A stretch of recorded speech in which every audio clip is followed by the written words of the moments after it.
cafecito y seguimos. Voy a arrancar. Estamos en la página 130, desde acá vamos a arrancar la lectura. En el punto 4.6, otras situaciones de nulidad por lesión del derecho de defensa. Dice, dado que la imaginación humana cuenta con recursos infinitos, sobre todo para hacer el mal, las situaciones de privación del derecho de defensa son imposibles de prever en su totalidad. No obstante, la lectura de algunos fallos publicados nos permite hacernos una idea de los criterios arbitrarios que suelen imperar en los tribunales de justicia. Por ejemplo, se ha resuelto la nulidad de la indagatoria cuando se impidió la entrevista previa que instituye el artículo 197 del Código Procesal de la Nación. Si el encausado ha sido privado de la libertad, si el encausado ha sido privado de la posibilidad de mantener una entrevista previa con su asistente técnico, artículo 127 del Código Procesal Penal de la Nación, así como de contar eventualmente con la presencia de esta en el acto de indagatoria, a parecer vulnerado a raíz de todo ello el derecho de defensa en juicio, cabe hacer lugar a la nulidad de la indagatoria. Esto es de la Cámara Criminal Correccional, sala cuarta, de ¿cuándo es? 2002. Nota, el secretario dice, de la resolución surge que la defensora oficial del imputado reclamó una nulidad de la creación indagatoria por considerar que se dejó consignada en dicha acta su presencia, cuando en realidad ello no fue así, y además tampoco había podido mantener con el imputado la audiencia previa, respecto de la cual también se mencionó como efectivamente ocurrido. Esto también muchas veces pasa, ¿no? Que en las actas y de los actos procesales jurídicos que se llevan, figuran que está todo el mundo presente y después no es la realidad. Como vemos, el caso da cuenta no solo con la violación del artículo 127, sino de la falsedad del acta que plasma el supuesto cumplimiento de entrevista previa y de la presencia de la defensora, a pesar de que estos hechos no ocurrieron.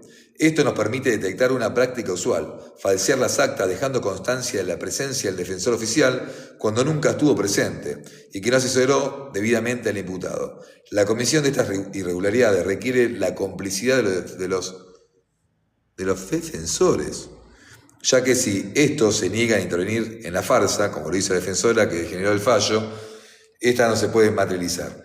¿Qué hacer si nos toca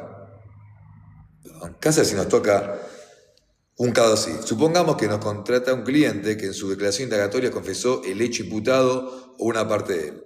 El cliente nos dice que estuvo con la defensora oficial el día anterior, oportunidad en que un empleado de la repartición le aconsejó que declarara de ese modo, pero que en el momento de la declaración no estuvo presente el defensor oficial, a pesar de lo cual el acta se dejó constancia de la presencia y de la realización de la entrevista previa. Una alternativa es hacer lo que hizo la defensora oficial en el caso citado, resaltar la realidad de lo ocurrido y plantear la nulidad de la declaración indagatoria. Teniendo en cuenta el tenor de la presentación, es preferible que el planteo lo realice el cliente con su propia firma y con nuestro patrocinio, porque a nosotros no nos consta el hecho afirmado, la ausencia del defensor oficial en el acto de la indagatoria, que, por lo demás, podría configurar el delito de falsedad ideológica de instrumento público. A diferencia de lo ocurrido en el caso citado, en el nuestro será difícil probar la falsedad, porque es de suponer que el defensor oficial que figura como presente en la declaración no estará dispuesto a reconocer su ausencia ni su participación de un hecho delictivo. De todos modos, contamos con algunos recursos para probar la falsedad. Hay que tener en cuenta que muchas veces los defensores oficiales tienen asignadas causas de diferentes juzgados o fiscalías en las que se fijan audiencias superpuestas. Es evidente que el defensor no puede estar al mismo tiempo en todas ellas. Una manera de probar lo que nuestro cliente dice es ofreciendo... me perdí, a veces no leo el chat, porque cuando leo el chat me pierdo. Ahí voy,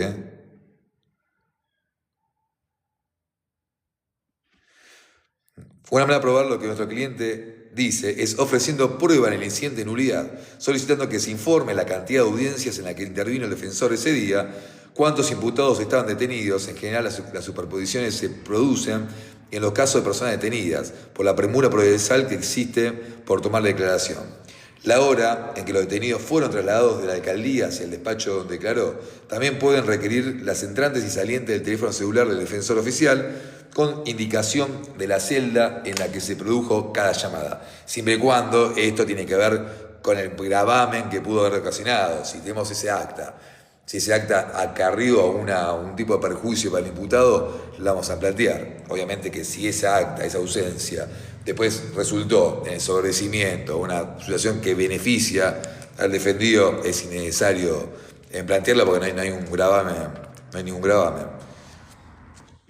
Es una división extrema, pero si se nos niega la ocurrencia del hecho, esto es la ausencia del defensor en la indagatoria, no nos queda otro remedio que obrar de ese modo, porque lo que está en juego es la posibilidad de anular la confesión de nuestro cliente. Se podría pedir la prueba de forma subsidiaria de un pedido de informes en la Defensoría para que se expida sobre la afirmación del imputado. De este modo se deja a los funcionarios una vía de escape que permite evitar una confrontación complicada.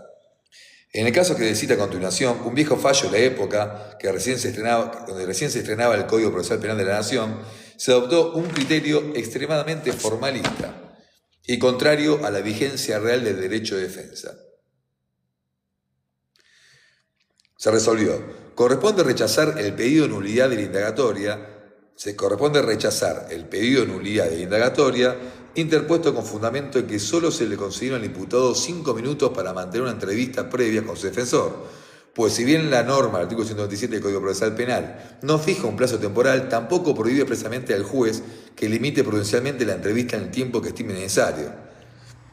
Es un fallo del Tribunal Oral número 5 del 93, un poquito viejo. Hola Celes, ¿cómo estás? ¿Todo bien? El miércoles te voy a conocer, Celes, cuando voy acá al estudio. Si bien en la época del fallo no se había producido la reforma constitucional de 1994, en el artículo 75 y 122 incorporaba el Pacto de San José de Costa Rica como integrante del texto de la Constitución. Lo cierto es que el pacto estaba suscrito a la Argentina y que sus normas estaban vigentes, entre ellas que se otorga al imputado el derecho a contar con el tiempo y los medios adecuados para la preparación de la defensa. Estamos hablando del año 93, ¿no?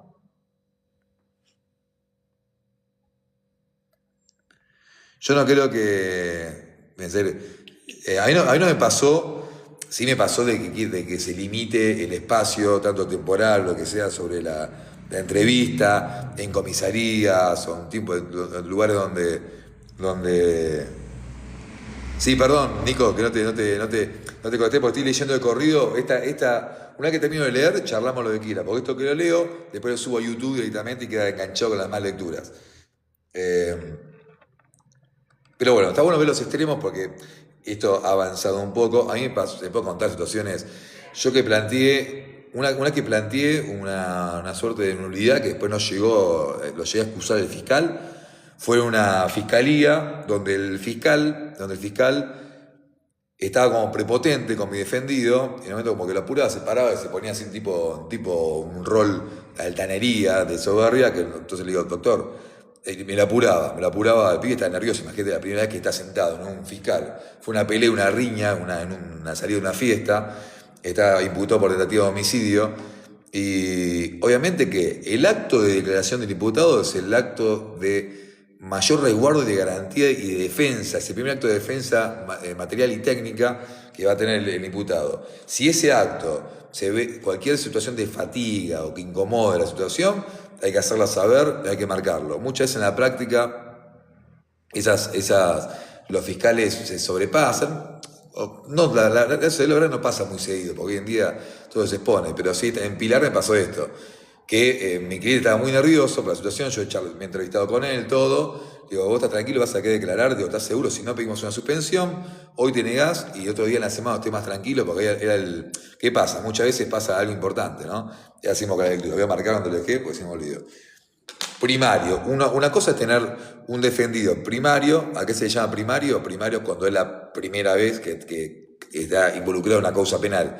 No es lo mismo el primario que uno que ya estuvo sentado una vez en una acusación o que el estilo de vida es un poco la delincuencia, ¿no? En cambio, hay una persona, X persona, vos, yo, cualquiera puede estar involucrado en una causa sin ser un delincuente. Eso porque, o una riña, una pelea, se te fue la mano, un ejercicio de legítima defensa, o no importa cuál sea la situación X que se pueda dar. Este pibe no tenía antecedentes, en una pelea en un boliche, hubo una situación donde lo acusaron de tentativa de homicidio.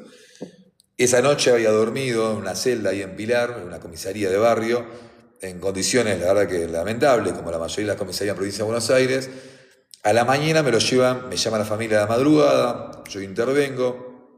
Mentira, ahí no me llama la familia, me llamó, este laburo vino aparte de un colega que no se dedica mucho al fuero penal, y ahí me llama, me avisa, bueno, intervengo. Cuando veo que está por declarar, yo digo, ¿estás seguro? ¿Pudiste descansar algo? Porque la primera noche en una comisaría o lo que sea, nunca es muy digna, porque estás medio que entre los nervios y todo, si alguien te viene a apurar o algo, estás medio ahí como parándote de manos a ver qué va a pasar en toda la noche, ¿no? Imagínate que cualquier cosa, mañana te peleas con alguien y estás de noche en una comisaría con los pibes, no vas a estar muy tranquilo. Entonces le digo, ¿estás seguro? Sí, Gabriel, quiero declarar, yo me siento tranquilo con vos, si vos me acompañás, estás conmigo, obvio que sí, te voy a acompañar, vamos a declarar. Y a todo esto, el fiscal, como les contaba hace un rato, primero yo había leído ya que este fiscal tenía un par de llamados de atención, porque era un par de allanamientos en centros comunitarios de adicciones.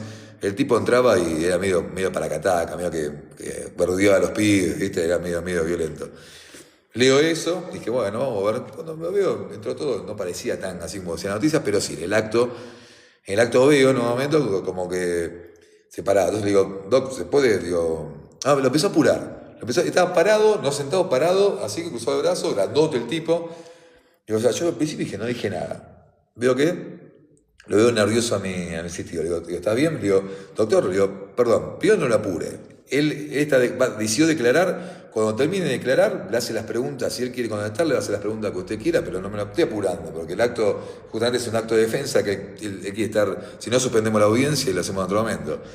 Y dice, bueno, acá la regla pongo yo. Digo, sí. Digo, listo, vamos a adelantar el acta. Después hablamos un poco, terminó bien la situación, cómo pasó, para resumirlo un poco. No voy a contar detalles del colega, pero ahí, en un momento sigue declarando mi asistido, y el fiscal le dice, digo, perdón, por la intervención que tuvo el doctor. Dice, ¿vos te sentiste incómodo? ¿Sentiste que yo te incomodé? ¿Estuviste nervioso o algo? Miguel dice, sí, la verdad que sí, soy la primera que estoy sentado declarando y la verdad que me puse un poco incómodo. Entonces ahí le pido disculpas, quedó todo ok, se hizo la declaración, todo. Igualmente presenté la reclutación del fiscal, porque ya con alguien así investigando, la verdad que no me da ninguna seguridad, ya me da una falta objetiva de entrada, ¿no? Bueno, sigamos leyendo. Es usual que se impida a los abogados tomar vista de las actuaciones ante la indagatoria, a pesar de que el código se lo permite incluso antes de aceptar el cargo. Al respecto, es otra práctica malísima que hay en provincia de Buenos Aires, que no en todos lados, pero que ya discutido varias veces, lo he planteado, es, vos dejás la designación como abogado defensor, la designación, para que no lo saben, es... No, quedan las recusaciones. Mira, este fiscal, el que estoy hablando, es un fiscal de Pilar, que yo planteé la recusación y antes de tener la audiencia salió un informe de que había sido separado del cargo por otras situaciones que habían visto en la... No, a ver, no nos olvidemos que todo el sistema está cubierto por ella misma, ¿no? El fiscal y el juez de garantía comparten comparten edificio, comparten piso y todo. Pero yo tuve dos situaciones que las dos prosperó por lo menos en la parte de esto fue en Pilar, prosperó en el sentido que yo buscaba resultado, porque yo quería que esa parte de la investigación, después si fue por mi recusación, o porque lo sacaron, vaya y pase. Otra vez fue en Matanza, que ya lo conté varias veces, que Matanza en la audiencia, cuando uno recusa al Ministerio Público Fiscal, por las causales específicas que están en el artículo del Ministerio Público Fiscal, que se remite a las causales del juez, a las causales de jueces, pero como el juez tiene otras facultades, hay que adaptar, hay que interpretar los artículos bien.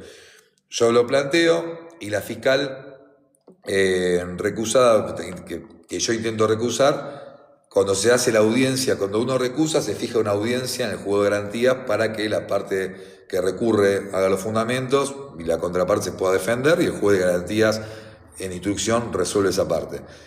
Se fija la audiencia y un rato antes, una hora antes, no me acuerdo exactamente, la fiscal dejó un escrito diciendo que se excusaba de voluntad propia, ya que el defensor Roldán aplicaba violencia institucional, no sé qué pavada dijo, como para no, mentira, porque todo el que me conoce a mí en la jurisdicción saben como litigo, como laburo, y que una cosa es la defensa y otra cosa es lo que por fuera Pero bueno, vos te quisiste excusar, te excusó, dejó parte que fue mal educado, hasta quiso entender que me tuvo que explicar cosas del proceso. Dije a la jueza Gandiel, digo, doctora, si el ego de ella necesita decir esto, acá me conocen, saben cómo soy. Digo, el objetivo que se apartó de la investigación, me recontra sirve, es lo que yo quería, porque con esta mujer no iba a ir a ningún lado. Y así fue, la causa tomó otro fiscal, y la verdad que la causa, yo no estoy pretendiendo que se me regalen cosas, sino que se lleve el proceso. No le voy a contar los detalles que pasó, por qué la excusé, por qué la recusé, pero fueron varios, fueron 2 o 3 motivos que al tercero dije, no, listo, hasta acá llegamos. Sigamos. Al respecto se ha resuelto, hablamos sobre la imposibilidad de poder ver la causa previamente. Si no se decretó el secreto sumarial, corresponde reconocer al letrado propuesto como defensor el derecho... iba a decir una práctica que hay, me voy por las ramas, che. Ustedes me ubican, cuando me voy por las ramas. Que hay una costumbre, que sea en provincia de Buenos Aires más que nada, que uno deja la designación para tomar vista de la causa. Cuando un cliente te contrata, uno le cobra la consulta, la vista de causa, y después ahí pasa a los honorarios finales para tomar la defensa. Uno deja la designación y te despachan. Téngase por aceptado el cargo el doctor Roldán. Pará, no acepté el cargo. Yo tengo el derecho previamente a aceptar el cargo de tomar vista de la causa para ver si justamente si hay una coherencia entre la entrevista que tuviste y después la verdad procesal es otra que la entrevista que tuviste con tu cliente. Yo digo, pará. Yo voy a aceptar el cargo una vez que tome vista de la causa y yo diga si quiero aceptar el cargo, no que vos me digas aceptar el cargo. Vos te intima a pagar el bono de IUS como si yo hubiese aceptado el cargo. Y eso pasa bastante, últimamente pasa bastante, no sé si para adelantar un tema, que yo cuando dejo una designación y ya tengo, porque muchas veces pasa que no conoce la causa por qué motivo, entonces dejo la designación y dejo un escrito donde acepto el cargo, a veces me golpea la puerta, donde acepto el cargo y lo expreso yo. Bueno, sigamos. Si no se decretó el secreto sumarial, corresponde reconocer al imputado. No, pero uno me está mandando. Perdón que no acepto, me está mandando para salir en llamada. En San Martín no te deja hablar en el expediente sin barrios y bueno. En San Martín yo litigo, nunca me pasó eso. No sé si hablas de causa penal, me llegan a decir que no puedo ver la causa por el bono del IUS, ¿sabes qué, no? Ahí esas cosas, chicos, esas cosas, a ver, uno no tiene que ir a pelear, uno va todos los días a tribunales, laburamos de esto, somos todos colegas, a pelear no, yo no voy a pelear, pero cualquier situación que limite el derecho de defensa, yo lo hago notar, y eso sí no hay que callárselo. No, tomar vista es, yo tomo vista de la causa, tomo vista del expediente, y a raíz de eso tengo después 3 días para aceptar el cargo o no, depende la... Bueno, a mí en San Martín nunca me pasó eso, pero si cualquier cosa me avisás, vamos juntos.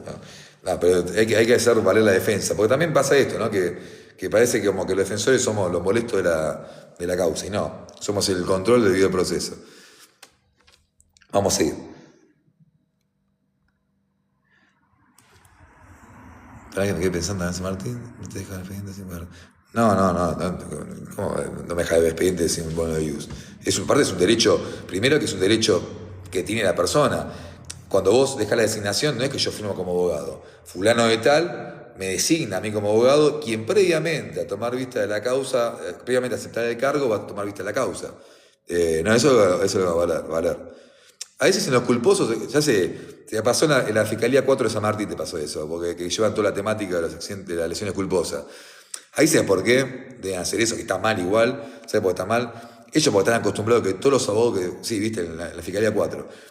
Ahí sabes qué pasa, que como van todos los abogados a sacar fotocopia para los accidentes de tránsito, para reclamar, para hacer el reclamo civil a las compañías de seguro, y están repodridos que hagan eso, piden eso, pero está mal, porque ojo, una cosa que vayas con firma de letrado o letrada a pedirlo, pero si vas con la firma de la víctima, del lesionado o de la contraparte, no importa, el imputado, con la autorización de él por su derecho propio, donde nos autoriza a nosotros, no hay ningún motivo para poder oponerlo. Y si, bueno, está bien, y si te pasa eso, la próxima, ¿cómo manejo yo? Lo charlo en buenos términos. ¿Puedo hablar con el cargo de la causa? Mirá, me parece que esta restricción es violatoria del derecho de defensa. Bueno, podés ponerme una condición de le pagué el bono del IUS para poder tomar, porque tengo la firma de acá, lo charlo, esto lo ahí.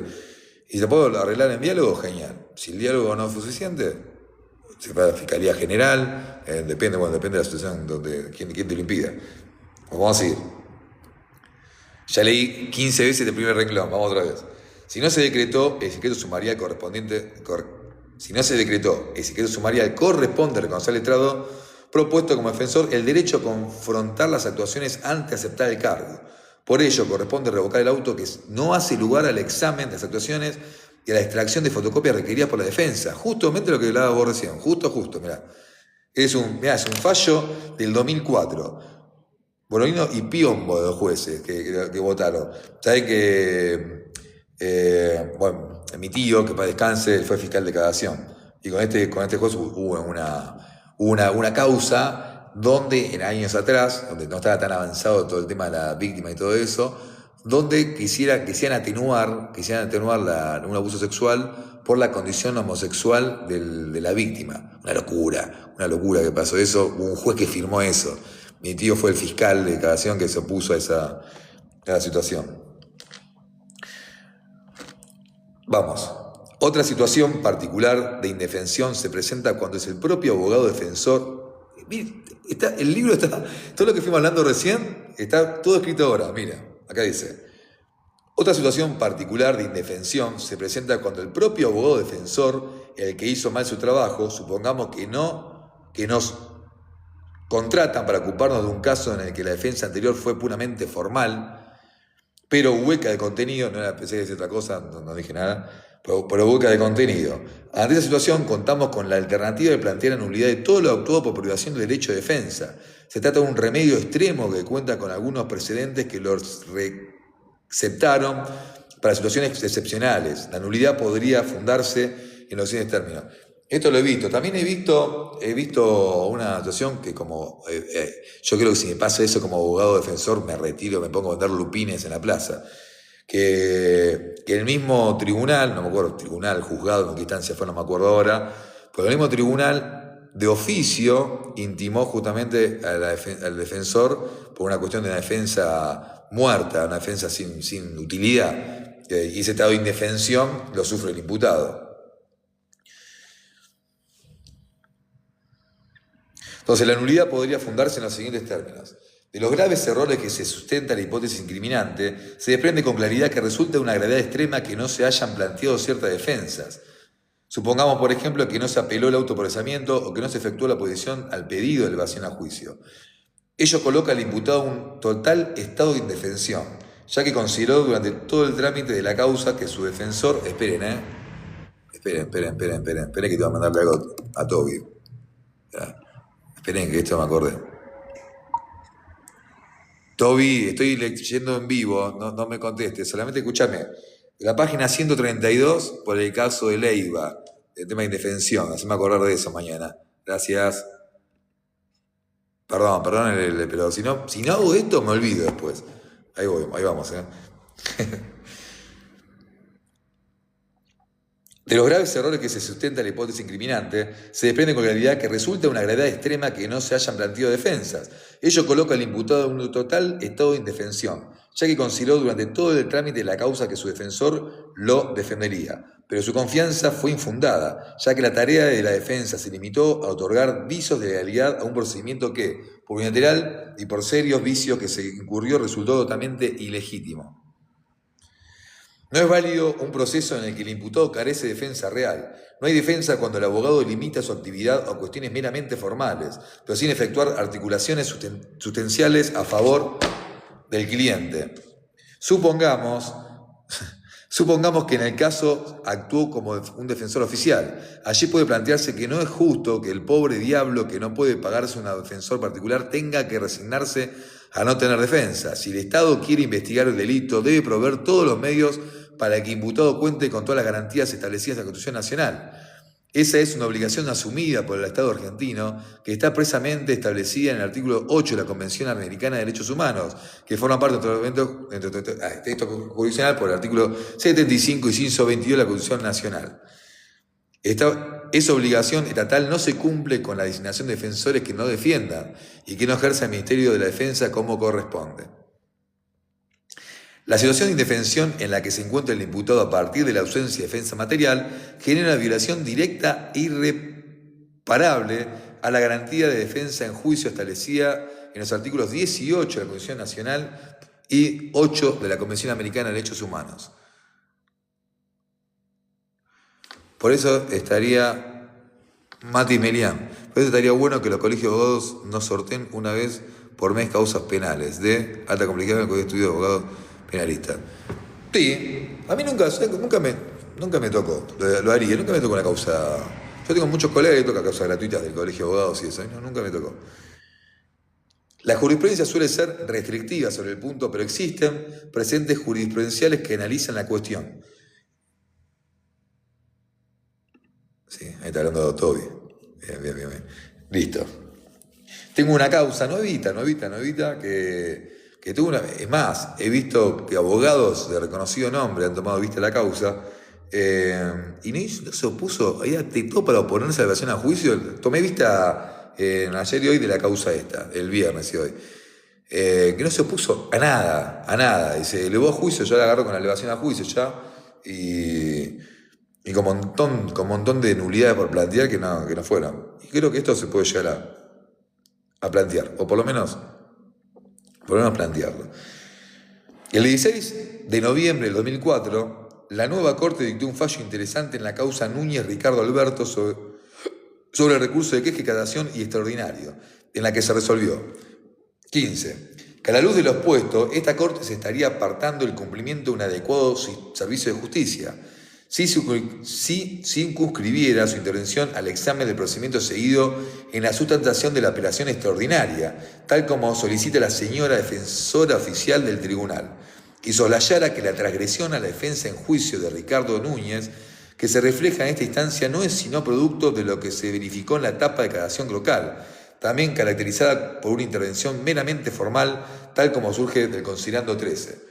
16. Que, sin embargo, se simplificaría la problemática que condujo a la situación de indefensión del señor Núñez si soslayara que el deber de garantizar a toda persona sometida a proceso un auténtico patrocinio como el exigido por el artículo 18 de la Constitución Nacional no es función exclusiva de esta Corte, sino que debió ser resguardada por los tribunales de las instancias anteriores, a los cuales corresponden salvar la insuficiencia de asistencia técnicas antes aludidas.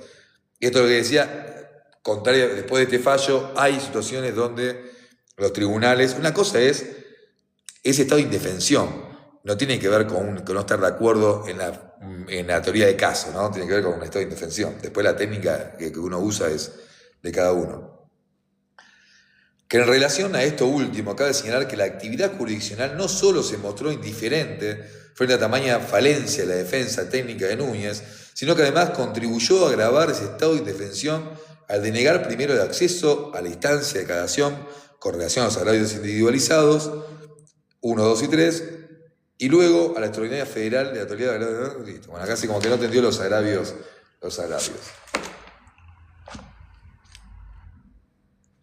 Sí, a ver. Que sobre el particular no puede el tribunal dejar de señalar que, tras su detención del 2 de junio del 2000, Núñez compareció ante el señor fiscal de instrucción que había solicitado su detención y contó por primera vez con la asistencia letrada, la cual fue luego sustituida varias oportunidades a lo largo de todo el proceso.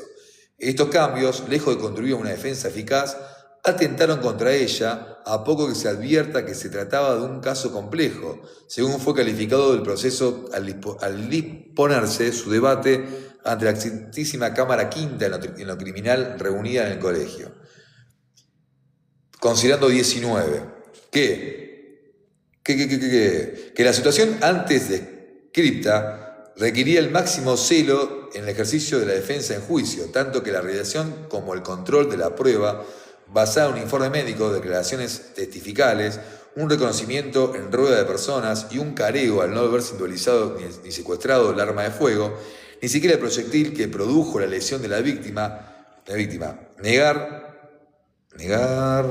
a Núñez su presencia en el lugar de los hechos y no ser reconocido por la víctima, pese a lo cual una de las medidas con mayor peso probatorio al momento de fundar la responsabilidad penal de Núñez, el reconocimiento en rueda de personas de la testigo Lidia Esther Lascano, que efectuó el imputado, que había sido solicitada oportunamente por la defensa. Fue notificada esta última con posterioridad al haberse realizado el acto. Y aparte, ese acto justamente es un acto irreproducible, que no se puede volver a producir ese reconocimiento, o sea, algo pidiendo una nueva rueda, ¿no? Pero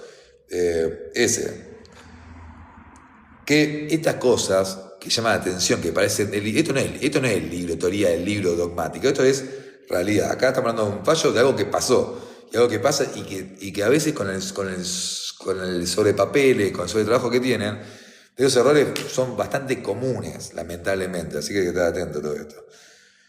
20. Que además el señor fiscal de instrucción interviniente declaró inadmisible la posición in pauperis que el imputado planteó cuando, al ser notificado el auto de prisión preventiva dictado en su contra por el delito de tentativa de homicidio, dijo que apela, puso a pelo, ¿no? El detenido. ¿Qué tiene que pasar ahí cuando un defendido nuestro le llega una notificación al lugar de detención y pone la palabra apelo? ¿Qué tiene que hacer el tribunal o la competencia, el que está a cargo de la investigación, del juicio, que sea? Tiene que notificar al defensor, sea oficial, sea particular, para poner en conocimiento de que su defendido apeló y nos tienen que dar el lugar para hacer los fundamentos. Y si fundamentó, que no pasa nunca, pero que si fundamenta el detenido, por lo menos revisar y ampliar los fundamentos de caso sea necesario. Acá en este causa se negó y ni siquiera se le dio lugar a esto. Para así decidir, consideró que el decreto que ordena aquella medida no es una resolución jurisdiccional que admita el recurso, no habiéndose expresado por lo demás los puntos de agravio. Por eso, yo te debatía con uno, a veces, viste, en las redes siempre nunca falta el que viene a criticar o que suma. Y decía, no sé para qué hay tanta lectura de lo que dice el código, lo que dice el código. Hay muchas cuestiones que no lo dice el código, como este ejemplo, si no es apelable una situación, pero causa un gravamen. Uno puede ir también por una cuestión de conocer el proceso y las garantías que están por arriba del Código Procesal Penal, que tiene que ver con cualquiera del Pacto Internacional de Derechos Civiles y Políticos, Derechos Humanos, y toda la cuestión que tiene que ver con la parte supranacional y con interpretación también de lo que se hace. Entonces, conociendo el proceso y estando en el clima, en la charla, en la lectura, en la charla, en los debates con colegas y todo, te amplía la visión de poder ver una posible nulidad que antes no veías quizás. Quizás hay una visión un poco más amplia, cuando pasa el tiempo, que antes al principio capaz que no la veía, hay cuestiones que no se ven. Tiene que ver con eso. Bueno, sigamos, vamos.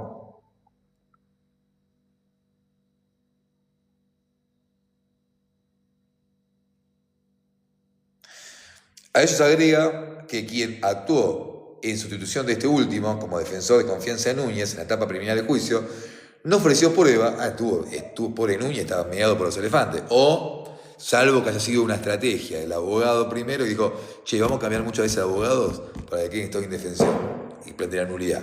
No creo que haya sido el caso, ¿no? Sería más inteligente para poder pensarlo. Dice, a eso agrega que quien actuó en sucesión del último patrocinio, el defensor, no ofreció prueba y renunció a su mandato 48 horas hábiles ante la audiencia del debate. Les cuento una. Una vez, el año pasado tuvo un debate en Morón, que el defensor, conocido defensor, estimado defensor de acá del oeste, yo estaba esta vez, me tocó estar por el partido damnificado por la víctima en un juicio que no fue muy bien. Tribunal. Tenía fecha de debate, ya se había suspendido el debate por unas cuestiones X en su momento, dejamos pasar. Yo representando a dos víctimas mujeres, que obviamente estaban esperando hace años, pasaron 10 años, casi 10 años de la denuncia, yo intervine después, enderezamos todo y llamó a juicio. Y el defensor me renuncia a los 2 días antes del debate. Teníamos testigos citados, teníamos todo ya encaminado, los peritos, todo armado, y me renunció a la defensa de la contraparte. Obviamente que el defensor oficial, cuando toma la defensa, dice, yo no puedo ir a debate 2 días antes sin tener un estudio de la causa completa. Y a lo cual, uno ahí conociendo el debido proceso y tiene la cabeza de defensor, ¿Cuál es la reacción? La reacción que uno pueda tener automática. Che, pará, ¿cómo vas a renunciar? Estoy por la víctima. ¿Cómo vas a renunciar? Digo, la hizo el colegio de abogados, nulidad, quiero que haga esto. Y no ganaba nada. Hablé con mi asistente y le digo, mira, pasó esto. Si yo planteo cualquier cuestión de nulidad que yo planteo, le estoy dando alimento a la defensa para que decir que está esto de indefensión o algo subsistido y se puede plantear la nulidad del proceso. Digo, yo sé que se bronca, están ilusionadas esperando este momento, este juicio. Yo voy a hablar con el tribunal que ponga una fecha cuanto antes, digamos, la última paciencia, háganme caso. O me acompañó yo también comunicar, ¿no? Cómo funciona todo. Y lo entendieron las chicas, porque la verdad que era otra vez suspender contratos. O sea, como contratos fue una que más me costó. La probé raspando, mira. Así que no sé si indicado para. Ahí yo contratos, dije, voy a estudiar de memoria, porque si tengo que interpretar todo esto no llego más. Bueno, entonces ahí voy a seguir leyendo. Bueno, no. Yo civil no te pongo una mano, Seba, pues no me dedico a esa parte. Aparte, te digo, ahora el contrato quedó tan. Ya pasó un par de años que la rendí, ni me acuerdo. Sigamos con la lectura.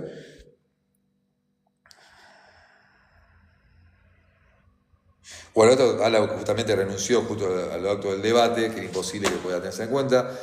Que en todo ese contexto, la frustración del acceso a la instancia de cagación local por falta de debida fundamentación del recurso de cagación interpuso en apoyo a los agravios. Acá encima ya rechazó el agravio de cagación por la falta de formalismo. Y ellos para hacer formalismo, bueno.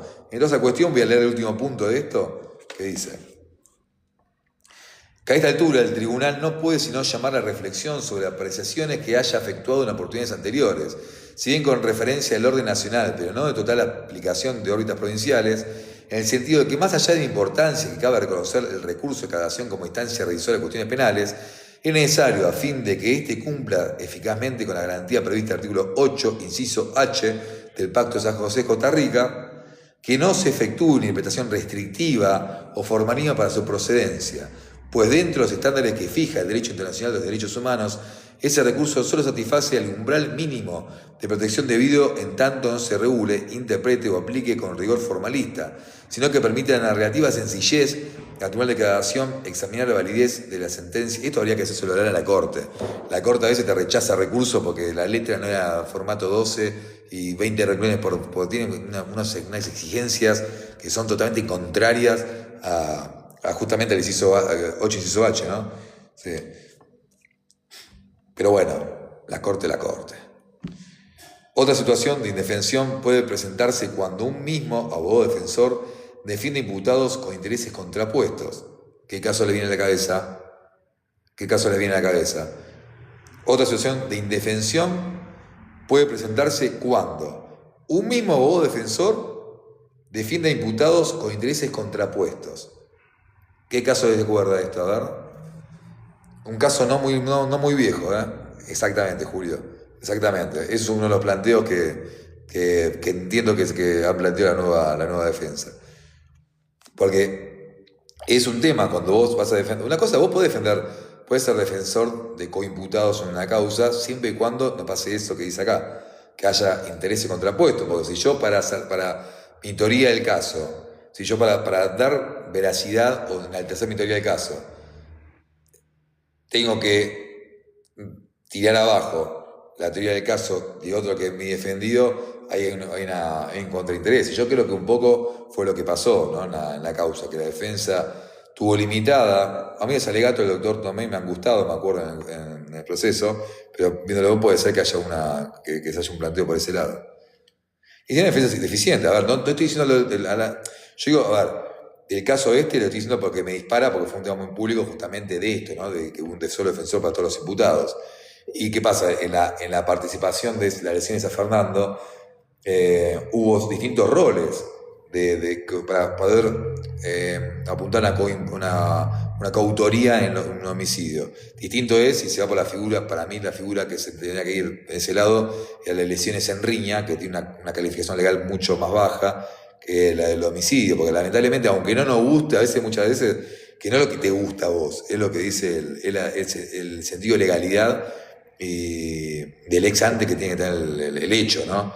Si hay un hecho que dice que si no se puede determinar el autor del golpe mortal es una lesión en riña, esa lesión en riña tiene una calificación penal que el legislador entendió en su momento que era mucho más atenuante que un homicidio doloso con intenciones de matar, y bueno, es la aplicación que tiene que darse. Ahora, en este punto, quiero llegar por lo menos hasta el punto 6. Parece que son hojas largas, se tarda bastante cada lectura. Sigamos. Si el defensor oficial asistió a ambos imputados en sus respectivas declaraciones indagatorias, en conocimiento de los cargos que el primero había enarbolado sobre el segundo, se encuentran reunidas las condiciones en que alude el artículo 109 del Código Procesal Penal de la Nación, ante la incompatibilidad que se viera confirmada por el hecho de que otro imputado se haya negado a declarar en el proceso.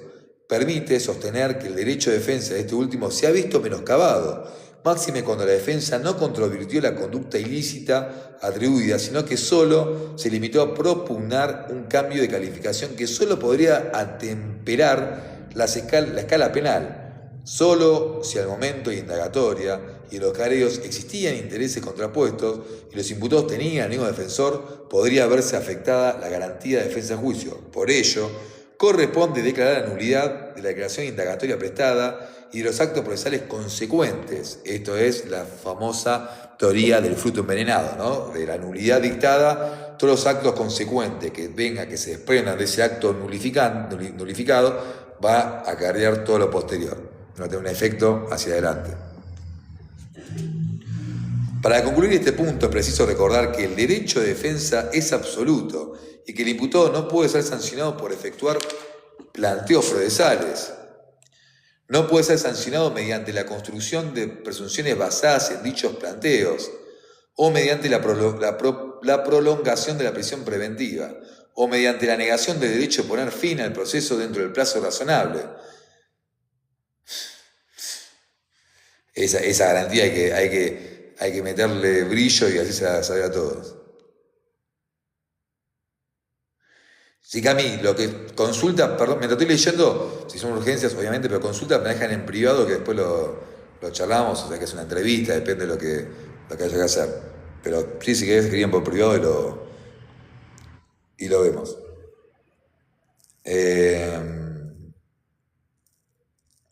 Sin embargo, una situación especial se presenta cuando la articulación del planteo repetitivos y absurdos se lleva a cabo con el único afán de dilatar o entorpecer el curso del proceso, efectuando de este modo el derecho del querellante o particular damnificado a obtener, en el marco del debido proceso y respetando el derecho de defensa, una sentencia que se resuelva en el caso. Existen precedentes relacionados con este tipo de situaciones en lo que se analiza precisamente. Esto es un tema re interesante. En el taller, los invito al taller, si están al tanto, al taller que va a arrancar en mayo, van a ser 3 sábados por la mañana, de 9:30 a 11:30, como para verlo. Que ahí, que si bien voy a hablar de la parte de la defensa, está bueno ver la contracara de justamente esto. Cuando estás por el partido damnificado y siendo un defensor dentro eficaz, también podés ver más allá del tema y cómo hacer. A veces hay planteos que uno quiere hacerle apurado cuando está por el partido damnificado, que le puede servir la mesa también al defensor a hacer planteos. Así que bueno, esto lo vamos a verlo después.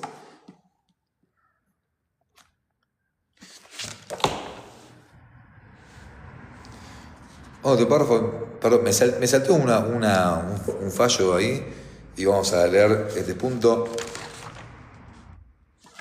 Vamos con este último punto, último párrafo de este punto, quise decir.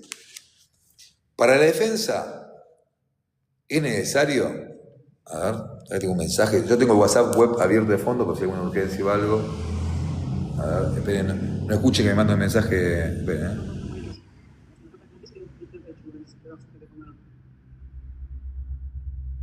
Ok, esperen, estos son gajes del oficio. Si fuera horario, tengo que responder un mensajito, ya estoy,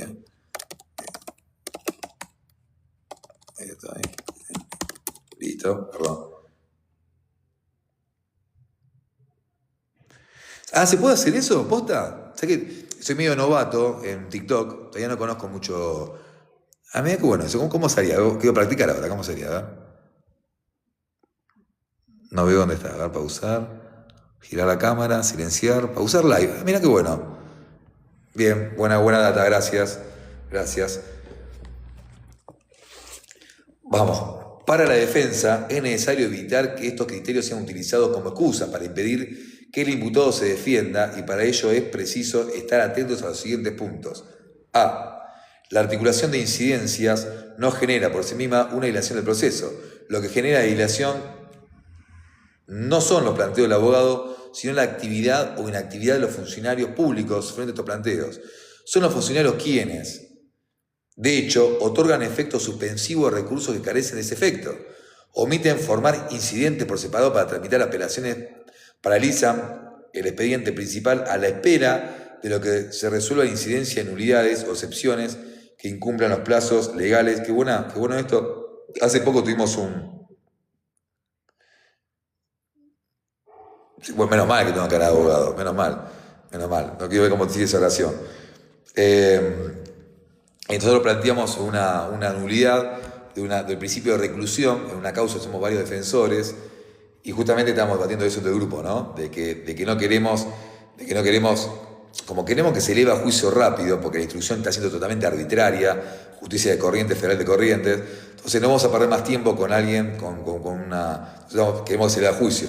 Que a la vez planteamos unas nulidades, pero que sea sin efecto suspensivo para que no atrase la búsqueda de verdad, porque es una causa compleja que tenemos a los detenidos en el régimen de alto riesgo y eso genera ya de por sí mismo un grave daño, ¿no?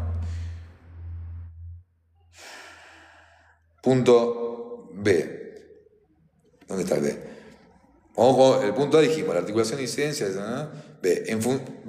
En función de ello, el Estado carece de agravio por la dilación, porque es el propio Estado el que genera mediante el incumplimiento de sus obligaciones específicas, y es por ello que constituye un absurdo echar la culpa a la defensa para demorar el trámite de un proceso cuyo impulso el Estado no lleva a cabo regularmente. C. Un agravio de la Fiscalía o de las comisiones especiales del Poder Ejecutivo que se dedican a perseguir exfuncionarios caídos en desgracias por la dilación de los procesos solo resultaría razonable en la medida en que la acusadora pública haya realizado en el momento oportuno planteos concretos dirigidos a evitar la dilación, por ejemplo, mediante pedido de pronto despacho al vencimiento del plazo, solicitud de que no se suspenda el curso del principal a la espera de reducción de incidentes, y además que los propios acusadores públicos no hayan generado ellos mismos dilaciones.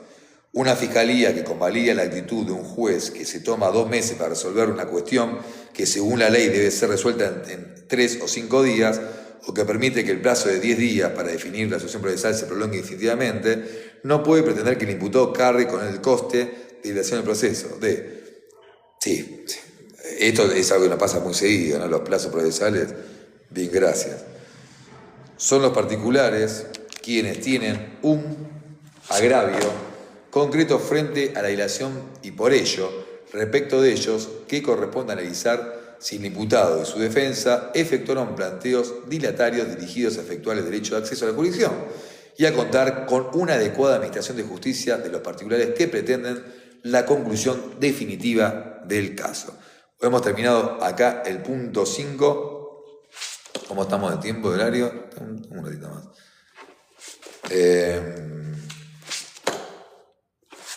Punto 5, imputación de inocencia de motivo personal.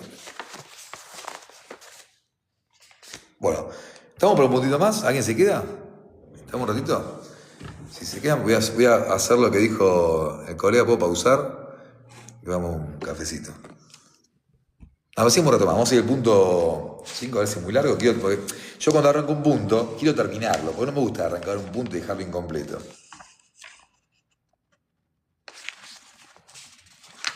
Queda re poco para... Vamos a terminar el capítulo hoy. Queda re poco para terminar el capítulo. Ahí ya arrancamos con el próximo. Hoy tenemos el capítulo. Si no se van, si me esperan, me acompañan. Mientras vamos charlando un poco, ¿tal?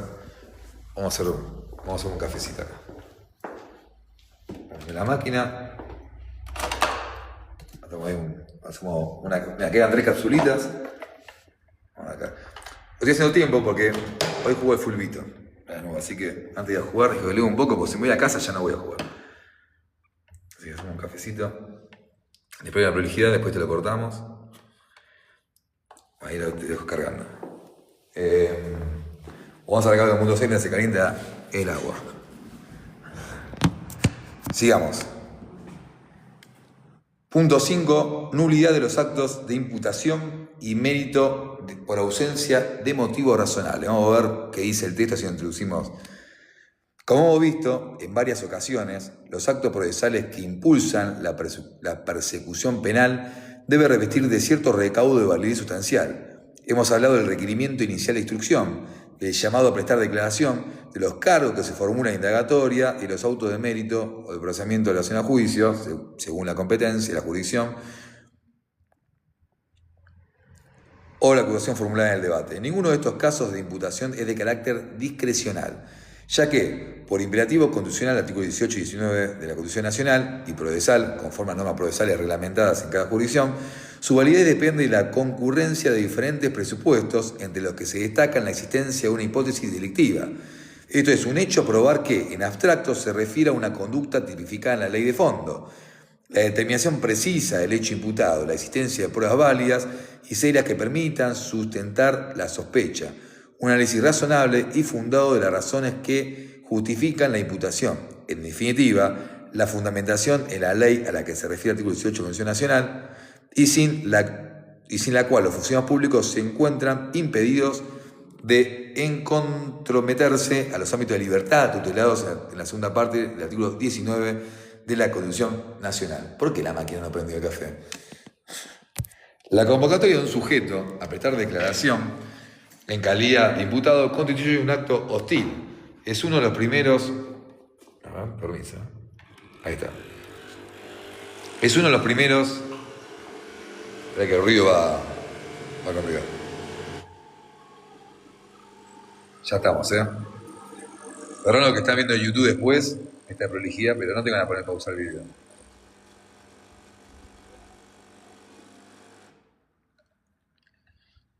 Sí. No, si le pegás, si ocasiona la muerte es femicidio, si no es una lesión. Sigamos.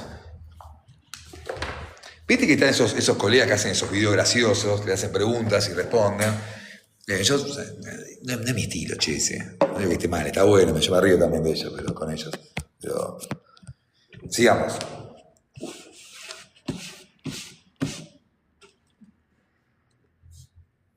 La convocatoria de un sujeto a prestar declaración en calidad de imputado constituye un acto hostil, ya es un acto de violencia estatal. De violencia no se tome como violenta por inducción de víctima, sino que el estado incontrolado en ese acto es violento, porque tiene aún con la facultad que tiene, es la máxima autoridad o permitido que tiene el Estado para violentar contra cualquiera de nosotros en caso que seamos investigados, no condenados, porque hablando ya de la investigación nada más.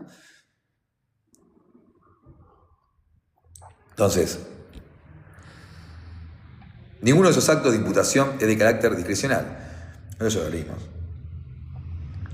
La convocatoria de un sujeto para prestar declaración de calidad de imputado constituye un acto hostil. Es uno de los primeros actos de imputación que se lleva a cabo en su contra. Se lo cita, se lo obliga a concurrir bajo amenaza de conducirlo por fuerza pública, se le formulan cargos, se le informa de las pruebas que lo incriminan, a veces incluso se lo obliga a estampar sus huellas digitales.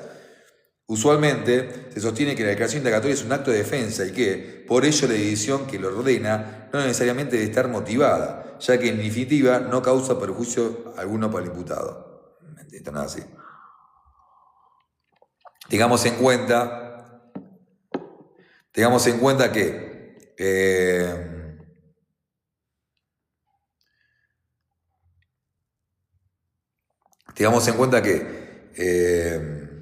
yo me distraigo ahora, pavada que pone, me hacen distraer. No voy a leer más el chat. Lamentablemente los que están hablando de verdad se lo...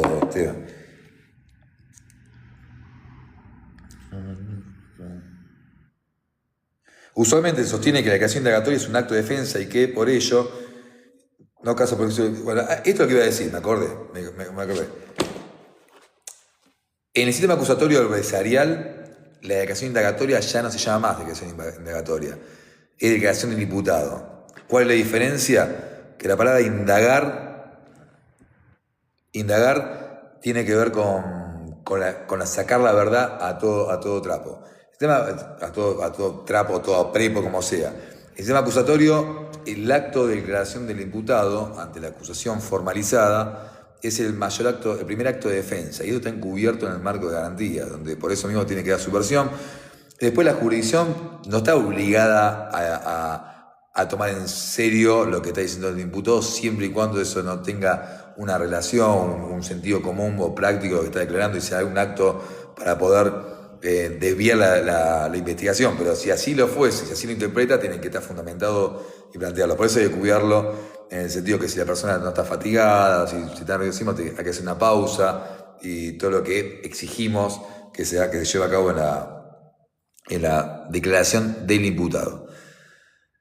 El llamado a prestar declaración en calidad de imputado constituye un acto hostil en sí mismo, lesivo de derechos subjetivos y que requiere un fundamento racional basado en una norma que lo autorice y la concurrencia de un determinado presupuesto fáctico que torna aplicable el dispositivo legal.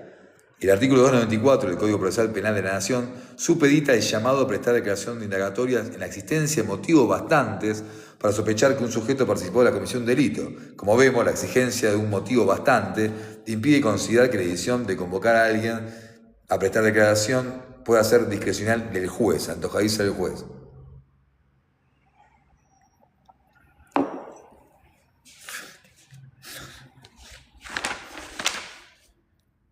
El artículo 308, esto ya es en provincia de Buenos Aires, decide que elementos suficientes, indicios vehementes de la existencia de un delito, motivos bastantes para sospechar la participación del sujeto en él. Ambas fórmulas procesales significan lo mismo. No se puede convocar a un sujeto a la declaración como imputado porque sí, por el mero capricho del funcionario que lo dispone. Es necesario un fundamento válido para hacerlo. Si el fundamento no existe, la convocatoria a declarar es nula. El Código Procesal Penal de la Ciudad contiene una apariencia y una fórmula diferente. El artículo 161 regula una especie de procedimiento de intimación de cargos que dispone, cuando el fiscal considere que existe sospecha suficiente de que una persona puede ser autor o partícipe de un delito, le deberá notificar mediante el acta los hechos que se le imputan. Y el artículo 162 regula la recepción de la declaración del fiscal. La recepción... Ahí está. Me sale el rompecabezas de TikTok. Ahí está.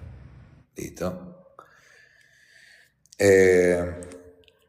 Si bien el criterio general de los encargados de disponer del llamado de prestar declaración indagatoria consiste en arrogarse una facultad discrecional, existen precedentes que permiten inferir una posición en tanto diferente. Así, por ejemplo, un fallo. Previo al auto de lanzamiento o en forma conjunta con este, el juez deberá acreditar el estado de sospecha que alude al artículo 94 del Código Penal, al no mediar respecto de los ocupantes convocatorios en el término 94. Deviene prematura la medida de lanzamiento anticipado previsto en el 38, pues se requiere, cuando menos, la sospecha de que quien habita el inmueble participó de la comisión del hecho. Bueno, es un tema de... En suma, respecto al llamado a prestar declaración, rige el criterio general impuesto por la Constitución Nacional, que protege al individuo contra la arbitrariedad del artículo 19 de la misma Constitución. Por ello, toda actividad coercitiva, restrictiva de derechos, debe estar fundada en la ley, artículo 18 de la Constitución Nacional. Hay que tener en cuenta que el planteo de nulidad de una declaración indagatoria, ya sea por existencia de motivos razonables o por violación de la prescripción del artículo 127, 94 y 98 y concordante del Código Procesal Penal de la Nación, tiene sentido como modo de evitar que lo declarado por el imputado sea incorporado al proceso, o, por ejemplo, porque la declaración del vicio acarrea nulidad de actos subsiguientes con la actitud interruptiva de la prescripción.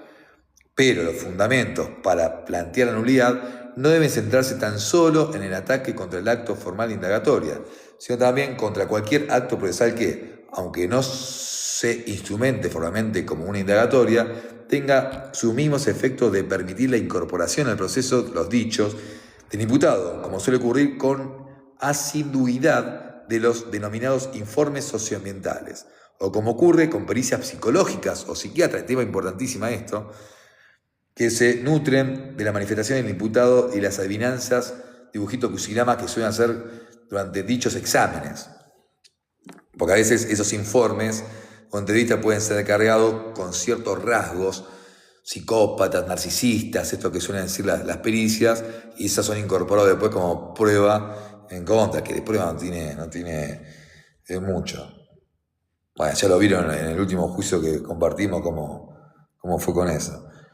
Pero como se dijo, no solo la convocatoria declarar, sino también las decisiones de mérito, el requerimiento fiscal, la relación al juicio y todo, tiene que estar fundada razonablemente. Y esta obligatoriedad del juez y de la Cámara de fundamentar su requerimiento de decisiones no escapa a los fundamentos del Ministerio Público Fiscal.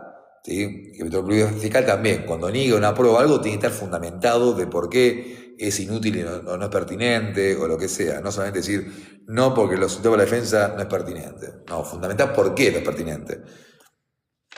El artículo 306 del Código Procesal Penal de la Nación establece que se dispondrá el procesamiento siempre que hubiera elemento de comisión suficiente. Sabemos que en Nación, declaración del imputado, el artículo 94, después de 10 días, el juez de instrucción va a dictar el autoprocesamiento o la falta de mérito, que no hay elementos de comisión suficiente y lo puede dictar la falta de mérito. Asimismo, el artículo 308 del Código Procesal Penal de la Nación exige como condición de validez y bajo pena de nulidad una somera enunciación de los motivos de la decisión que se funda.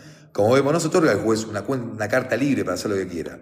Su actuación está sujeta a recaudo de motivación racional. Y el artículo 123 del Código Procesal Penal de la Nación refuerza la idea de establecer las sentencias y los autos deberán ser motivados bajo pena de nulidad. Esta disposición es aplicable a todos los autos y no solo al procesamiento, especialmente lo que es respecto a la autoevaluación a juicio, regulado en el artículo 351 del Código Procesal Penal de la Nación, que si bien no contiene una mención expresa de necesidad de motivación, esta es exigida de conformidad con el artículo 123 del Código Procesal Penal, que habla justamente del auto fundado.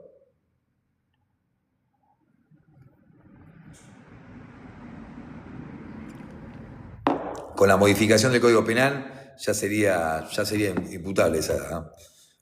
Cambiaste la edad 13. No está mal tu pregunta, No está mal tu pregunta. Es para analizarla. En realidad tiene que haber un tema tiene que ver el tema con la circunstancia del hecho. Si es así como lo escribís vos y fuese así, tiene que haber. Sí, hay un cambio, ahora están con el nuevo régimen penal juvenil, hay un bardo. ¿Por qué? Les cuento esto brevemente. ¿Qué pasa? El régimen penal juvenil actual en la provincia de Buenos Aires, la parte de ejecución de la pena, cuando el juez de responsabilidad juvenil dicta una condena, puede ser una medida de seguridad, lo que sea, es el mismo que controla la ejecución. La ejecución es, digamos, el cumplimiento de esa y los beneficios que pueda darse. Entonces, la nueva modificación crea los juzgados de ejecución penal juvenil, no me acuerdo el nombre exactamente que dice, y están planteando eso a unos defensores, y el tema cuál es. Yo juvenil no tengo mucho, la verdad. Que los juzgados de responsabilidad juvenil de provincia de Buenos Aires no tienen todavía ejecución. Entonces están planteando, ellos rechazan se van y están viendo que la Cámara diga que hasta que se conforme los juzgados de ejecución de pena juvenil, quiénes van a llevar, si lo sigue llevando el mismo juzgado, porque la norma dice otra cosa. Así que cada vez que hay una modificación van a pasar estos planteos hasta que se vayan fortaleciendo. Digamos, con respecto al requerimiento de relación a juicio, el artículo 347 infine del Código Procesal Penal de la Nación exige una exposición sucinta de los motivos en que se funda. Por su parte, el artículo 335 del Código Procesal Penal de la Provincia de Buenos Aires exige bajo pena de nulidad los fundamentos de la acusación. El artículo 206, y los fundamentos de acusación no es transcribir todo el acta de procedimiento, transcribir las testimoniales, transcribir el 308, transcribir todo. No, es fundamentar por qué esas pruebas hacen el requerimiento del fiscal. Las exigencias de fundamentación razonable han motivado el dictado de fallos declarando la nulidad por falta de fundamento, aunque preciso es reconocer que no existen demasiadas jurisprudencias al respecto. Yo conseguí una nulidad de esto en Lanús, en Quilmes, en el partido de Loma Zamora, pero descentralizado. En orden nacional se resolvió, por ejemplo, si de la lectura del requerimiento fiscal de elevación a juicio no surge cuál ha sido la motivación que ha llevado al representante del Ministerio Público Fiscal adoptar tal temperamento respecto del delito de encubrimiento que se enrostra en el imputado consistente en tener en el vehículo que conducía 2 equipos de radio, ni se ha acreditado el origen espurio de estos, corresponde declarar la nulidad parcial de dicha pieza. Por encontrarse en la sanción prevista en el artículo 347 del Código Procesal Penal de la Nación y haber mediado un perjuicio efectivo que justifique la invalidación parcial del acto acusatorio, ya que, de manera contraria, se vulneraría el defensa en juicio del imputado, dado que éste se vería imposibilitado de realizar actos que a su defensa le refieren, por no conocer concretamente los motivos en los que se basa la mencionada pieza acusatoria. Es un fallo del 2003.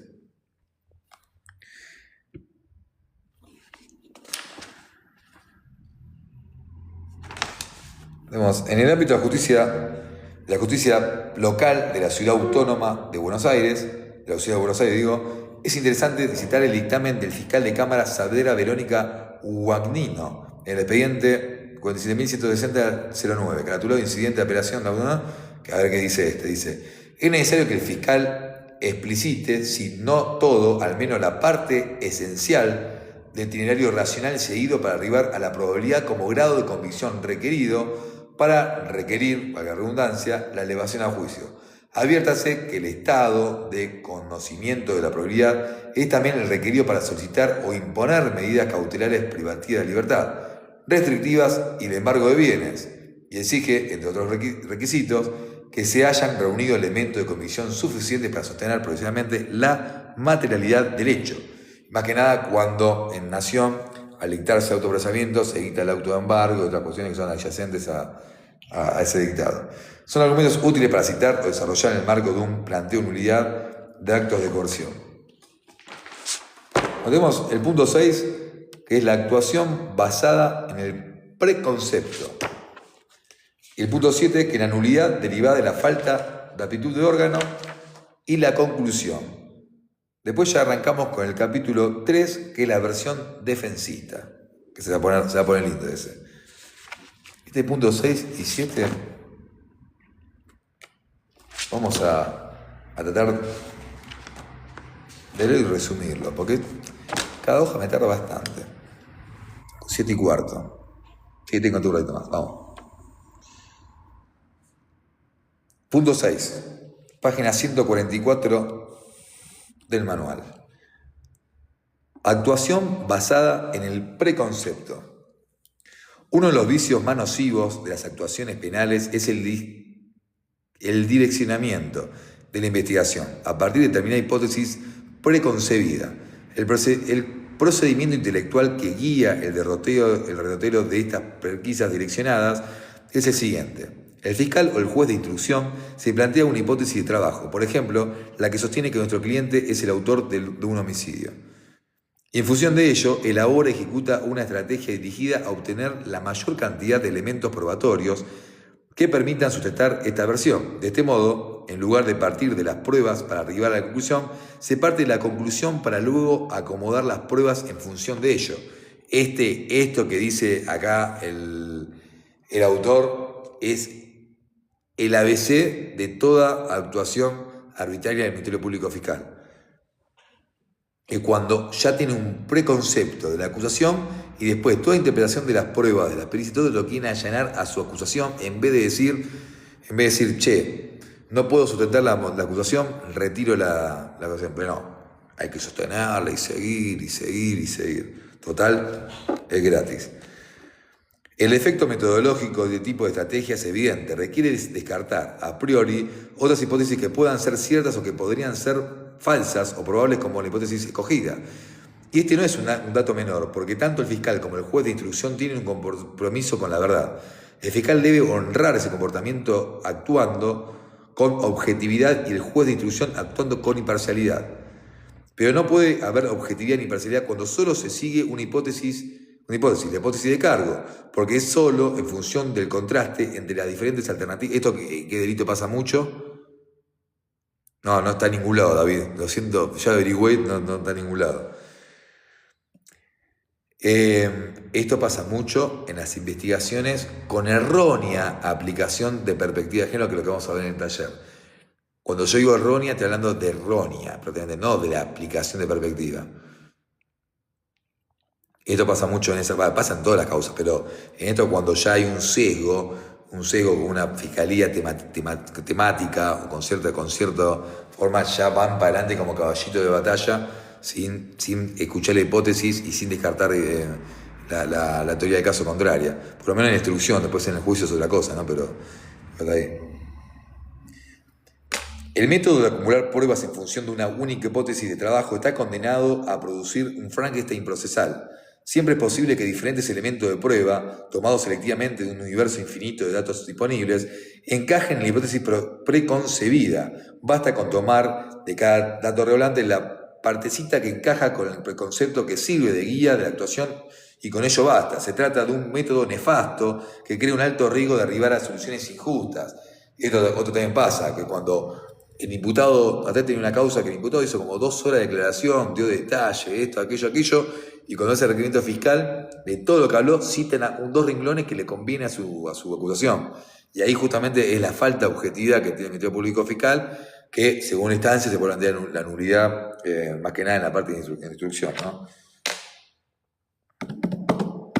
Por esa razón, el abogado defensor debe sembrar dudas constantemente, planteando diferentes hipótesis y alternativas plausibles y colocando al fiscal de este modo ante la disyuntiva de seguirlas a todas, o elegir el camino del preconcepto, del deslizamiento, de la reconstrucción sesgada de la realidad, dándonos pie de ese modo para que denunciemos el vicio metodológico de la investigación. En la medida en que las hipótesis alternativas sean razonables, el fiscal está obligado a investigarlas, porque si se lo impone el deber de objetividad, su compromiso con la verdad y su función de autor de legalidad de las actuaciones. Qué buena esta. Y por sobre todo, porque de incurrir en el camino del direccionamiento pondría en riesgo su propio objetivo, en la medida de que ciertas omisiones en la tarea de investigación pueden acarrear, esto cuando le dije en el alegato final, digo, si está tan interesado en buscar una condena o lo que sea, haga bien su labor. No, primero, porque tiene que estar basada su acusación en algo. Y después, no puede dejar estos espacios en blanco para que la defensa haga lo que hizo. Si está tan interesado, hubiese laburado. Vamos, un punto más que ¿qué hora es? 7:20, che. Vamos. Desde el punto de vista del abogado defensor, el planteo de versiones alternativas no tiene como objetivo encontrar la verdad, sino relativizar la versión de cargo, obstaculizar su probanza, desviar la atención de los órganos de investigación. La tarea es legítima. Me falta el... Bueno, esto es un tema, no voy a entrar ahora porque quiero terminar de leer. Es la esencia de la labor defensista, aun cuando importa, como se dijo, el debido deliberado del foco de la investigación para evitar que éste se centre en la persona y en la conducta de nuestro cliente. No se trata de un simple derecho del abogado defensor, sino de una obligación. Cuando existen circunstancias concretas o argumentos abstractos que tornan plausible la posibilidad de que los hechos hayan ocurrido de modo diferente al que lo pone el fiscal, los defensores estamos obligados a intentar desviar el curso de la pesquisa mediante el planteamiento de hipótesis alternativas. Y ello es así aun cuando requiera proponer la posibilidad de que un sujeto inocente haya sido el autor del hecho que se atribuye a nuestro cliente. En otras palabras, si existen razones que permiten atribuir el hecho a alguien que no lo cometió, debemos plantearlo con hipótesis de trabajo, porque ello permite realizar la validez de hipótesis. No estoy muy de acuerdo con el autor en este último párrafo, pero bueno, tengo mi derecho a hacerlo. Me parece nada. Es más, no estoy nada de acuerdo. Creo que la primera vez que no coincido en algo del... A ver si leí bien lo que estoy diciendo. No. Me parece, este párrafo lo voy a leer de nuevo, a ver si están de acuerdo conmigo. Hizo así, aun cuando requiera proponer la posibilidad de que un sujeto inocente haya sido el autor del hecho que se atribuye a nuestro cliente. Yo jamás mandaría a un inocente en cana. Jamás. Bajo mi cadáver. Haré todo lo posible porque mi defendido, no tengo en caso de dudas, no haya prueba, pero a mí se me ocurriría, como defensor, tener la mentalidad de lo que haría un fiscal arbitrario, jamás lo haría yo.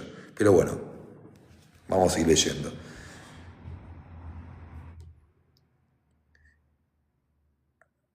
Capaz me adelanté a hablar. A ver. Esto no significa que siempre debamos hacerlo, porque muchas veces el hecho de involucrar a otro, inocente o culpable, acá viene la aclaración, menos mal. Inocente o culpable puede resultar perjudicial a la asociación de nuestro cliente. Por ejemplo, si otro se cuenta con la posibilidad de aportar elementos que perjudican nuestra posición, como pueden ser evidencias que demuestran la culpabilidad de nuestro defendido, o la falsedad de algunas de las proposiciones en las que se funda la defensa. La decisión del defensor depende en suma del balance de costo-beneficio que debe medirse en función del interés del cliente, que está obligado a preservar. Hay que tener en cuenta además que la progresión de hipótesis alternativas no siempre tiene el objeto que efectivamente estas sean investigadas. A veces nos conviene que no se investiguen porque el resultado puede perjudicarnos, en cuyo caso el único beneficio del planteo será dejar plasmada un diccionamiento que pueda eventualmente servirnos en el futuro para alegar una situación de indefensión. En estos casos tenemos que tomar los recaudos suficientes para que nuestro planteo contenga la suficiente seriedad para poder plantear luego la existencia de indefensión, pero a la vez la suficiente debilidad como para que el fiscal o el juez sigan la ley en menor esfuerzo y decidan no investigar. Eso me gusta más, eso puede pasar más. Pero bueno, vamos a continuar. Este último punto. Vamos con el punto 7, es nulidad. Este hay que marcarlo como no acuerdo. No estoy de acuerdo con acá. Después vamos a estudiarlo mejor. No estoy de acuerdo. Punto 7. Nulidad derivada de la falta de actitud del órgano. Este cortito, vamos a hablarlo cortito. Bueno, esto calculo que tiene que ver, dice, cuando un órgano estatal actúa en exceso de sus funciones, se produce un caso clásico de nulidad, derivando de la ausencia de sustento legal de la actuación funcional. En el proceso, ello ocurre cuando la Fiscalía o el Juzgado de Instrucción cercenan derechos subjetivos mediante actos funcionales que no están habilitados por ley. Recordemos que a la hora de juzgar la potestad de los órganos estatales, rige el principio inverso al que la norma de los ámbitos de libertad de los particulares. Para esto, la regla es que la libertad, y por ello, todo lo no prohibido está permitido, artículo 19 de la Constitución Nacional. En cambio, para los órganos públicos, la regla de la prohibición, lo que no les está expresamente permitido, está prohibido. Está a la inversa, ¿se entendió, no?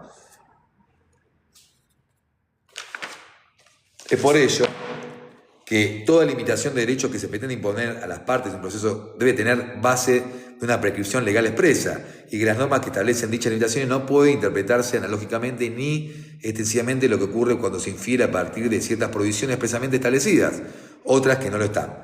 Por ello, y como vimos analizar el artículo 117 del Código Procesal Penal de la Nación, estas situaciones nos permiten plantear la nulidad de lo actuado por exorbitancia funcional, basándonos en definitiva en la vigencia del principio constitucional de legalidad, artículos 18 y 19 de la Constitución Nacional. Existen innumerables prácticas de los órganos del sistema penal que se desenvuelven por fuera de las pautas legalmente establecidas.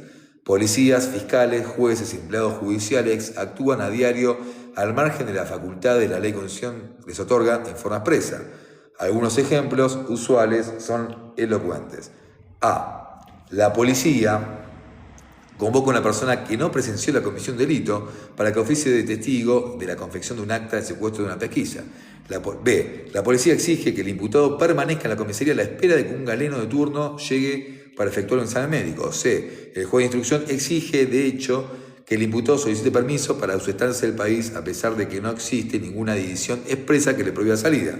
D. El fiscal tiene una causa en su despacho en vista o para notificarse una resolución, no deja que el abogado defensor pueda leer el expediente, manifestándole que solo puede verlo el juzgado. Esto también, cuando te dicen la fiscalía que está la firma, está el despacho, digo, bueno, sacale el proyecto del despacho y déjame ver la causa. Manifestándose que solo puede verlo el juzgado porque este es el que debe autorizarlo. Los citados son siempre ejemplos cotidianos que es preciso tener en cuenta para poder enfrentarnos mediante argumentos concretos en caso de resultar necesario, para que el caso genere una consecuencia adversa en contra del imputado derivado del quebrantamiento de una potestad funcional inexistente.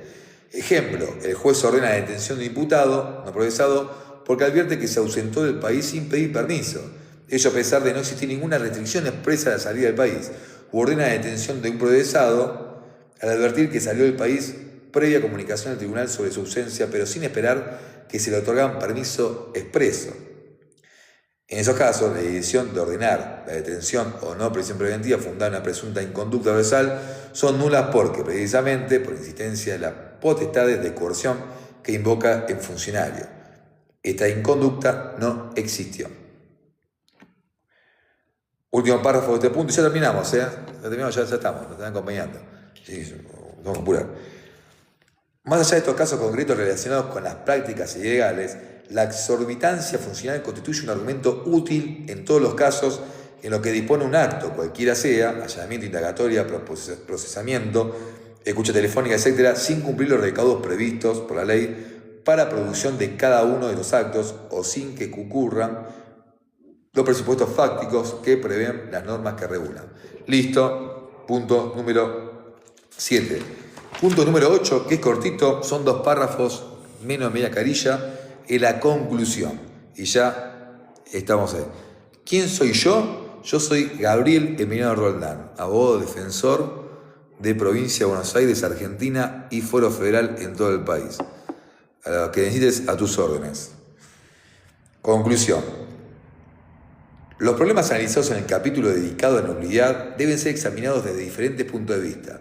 El lector podrá advertir que muchas de las discusiones o institutos examinados tienen que ver con defensas que usualmente se articulan por carriles diferentes al de la nulidad.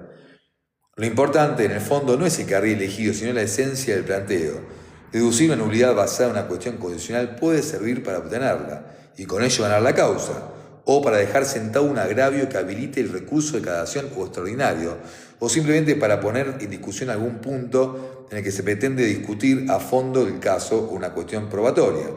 Habrá que decir, según las circunstancias y la preferencia de cada abogado, si se plantea efectivamente una nulidad o si el agravio se articula por una vía distinta, o si lo plantea sabiendo que se perderá, pero con la finalidad de obtener un objetivo diferente. Esto es re importante, también lo vamos a ver en el taller. Están invitados a inscribirse, los que quieran inscribirse al taller que arrancamos en mayo, porque tiene que ver, esto fue una clave fundamental en el juicio que ganamos en Mar del Plata, porque justamente hubo un momento que hubo que plantear esto, si planteamos una nulidad o si le dejamos pasar para plantearla en la alegato final, y sirvió justamente esa parte. Otra utilidad del planteo de nulidad es llamar la atención sobre determinado punto respecto al que sospechamos, de otro modo no será tomado debidamente en serio. El sentido del planteo nulificante es obligar al funcionario a tomar noticia de determinado problema, pero no ya con el objeto de que se declare nulidad, sino para que lo tenga en cuenta al momento de resolver una cuestión atinante al fondo del caso. Muy bien, gente, hemos llegado a página 147. La lectura que viene, arrancamos ya con el capítulo 3, que es la versión defensista. Así que muy interesante. Gente, los dejo. Sí, perdón, Diego, te mandé otra pregunta que es buena. Dentro de todo, es bastante actualizado. Hay algunos puntos que sí es cierto que está desactualizado. Por eso mismo no se consigue mucho en las librerías. Por eso se volvió a imprimir. Yo fui a librerías juristas, fui a varias, para tener en forma física. Pero te digo que dentro de todo es un libro que a mí me está gustando mucho. Salvo la única diferencia que encontré recién hace un ratito, que mi opinión mía, ¿no? Obvio, subjetiva, está muy bueno. Y está bueno porque es bien práctico. Está piola el libro. Así que bueno, nos vemos en la próxima lectura. Diego, a vos. Adiós.